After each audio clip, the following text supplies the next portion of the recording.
Or better, how do you explain when others are able to achieve things that seem to defy all of the assumptions?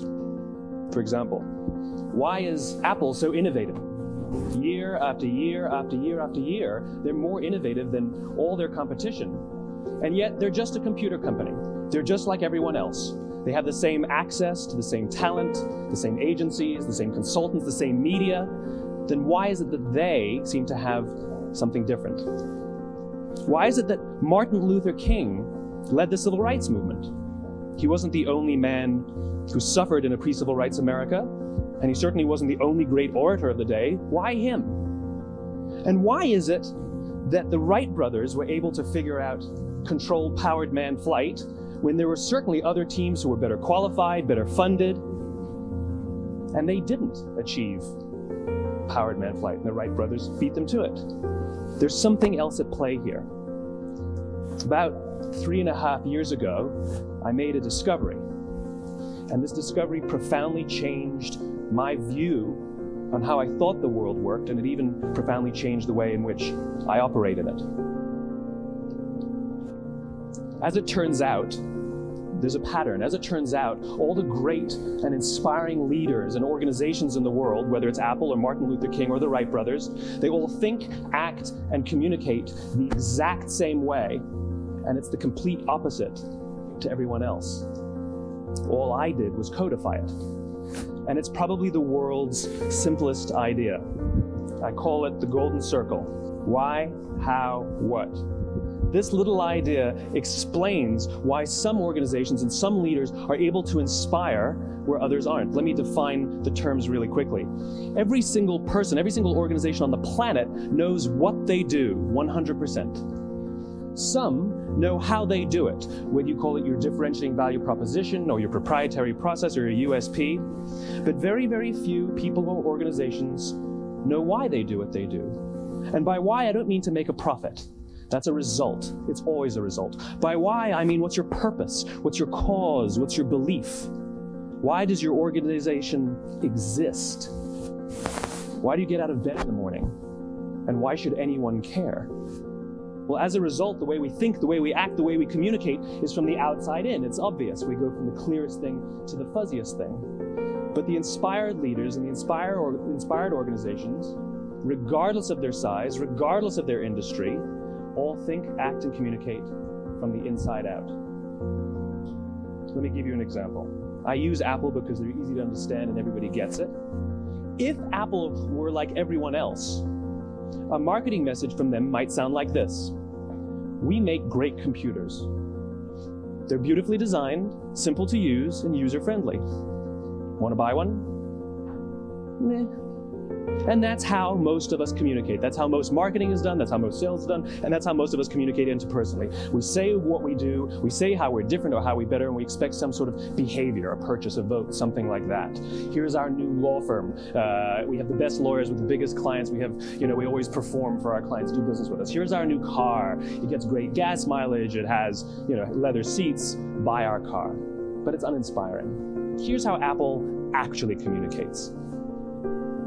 Everything we do, we believe in challenging the status quo. We believe in thinking differently.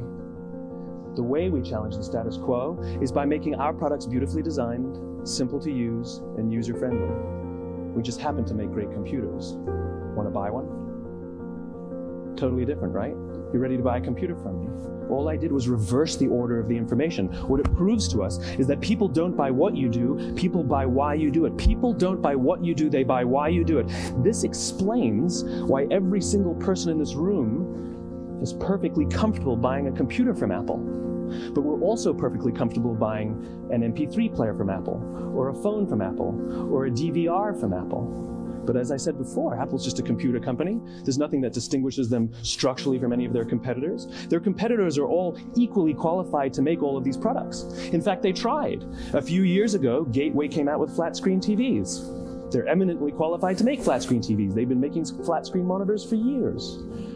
Nobody bought one. And Dell came out with MP3 players and PDAs. And they make great quality products, and they can make perfectly well-designed products. and nobody bought one. In fact, talking about it now, we can't even imagine buying an MP3 player from Dell. Why would you buy an MP3 player from a computer company? But we do it every day. People don't buy what you do, they buy why you do it. The goal is not to do business with everybody who needs what you have. The goal is to do business with people who believe what you believe. Here's the best part.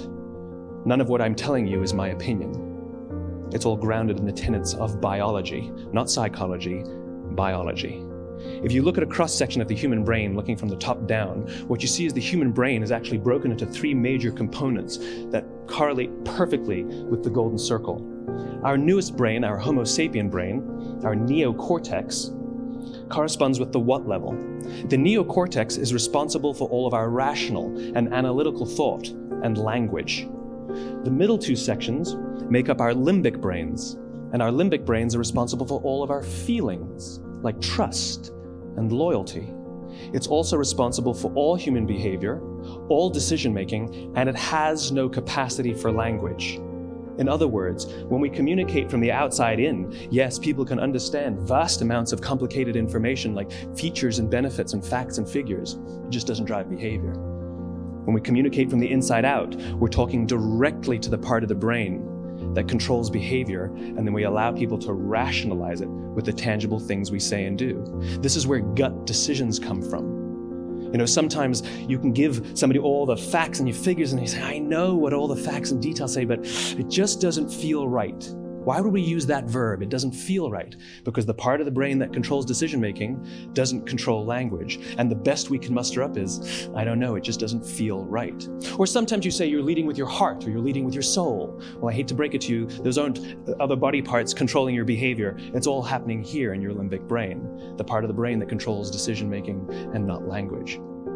But if you don't know why you do what you do, and people respond to why you do what you do, then how will you ever get people to vote for you or buy something from you, or more importantly, be loyal and want to be a part of what it is that you do? Again, the goal is not just to sell people who need what you have. The goal is to sell to people who believe what you believe. The goal is not just to hire people who need a job. It's to hire people who believe what you believe. I always say that, you know, there's if you hire people just because they can do a job, they'll work for your money. But if you hire people who believe what you believe, they work for you with blood and sweat and tears. And nowhere else is there a better example of this than with the Wright brothers. Most people don't know about Samuel Pierpont Langley. And back in the early 20th century, the pursuit of powered man flight was like the .com of the day. Everybody was trying it. And Samuel Pierpont Langley had what we assume to be the recipe for success. I mean, even now, when you ask people, why did your product or why did your company fail? And people always give you the same permutation of the same 3 things. Undercapitalized, the wrong people, bad market conditions. It's always the same 3 things. So let's explore that. Samuel Pierpont Langley was given $50,000 by the War Department to figure out this flying machine. Money was no problem. He held a seat at Harvard and worked at the Smithsonian and was extremely well connected. He knew all the big minds of the day. He hired the best minds money could find, and the market conditions were fantastic.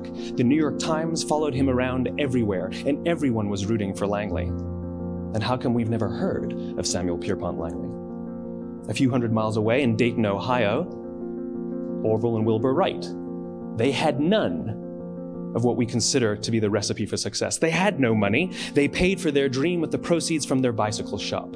Not a single person on the Wright brothers' team had a college education, not even Orville or Wilbur. And the New York Times followed them around nowhere. The difference was Orville and Wilbur were driven by a cause, by a purpose, by a belief. They believed that if they could figure out this flying machine, it'll change the course of the world. Samuel Pierpont Langley was different. He wanted to be rich and he wanted to be famous. He was in pursuit of the result. He was in pursuit of the riches. And lo and behold, look what happened. The people who believed in the Wright brothers' dream worked with them with blood and sweat and tears. The others just worked for the paycheck. And they tell stories of how every time the Wright brothers went out, they would have to take 5 sets of parts because that's how many times they would crash before they came in for supper.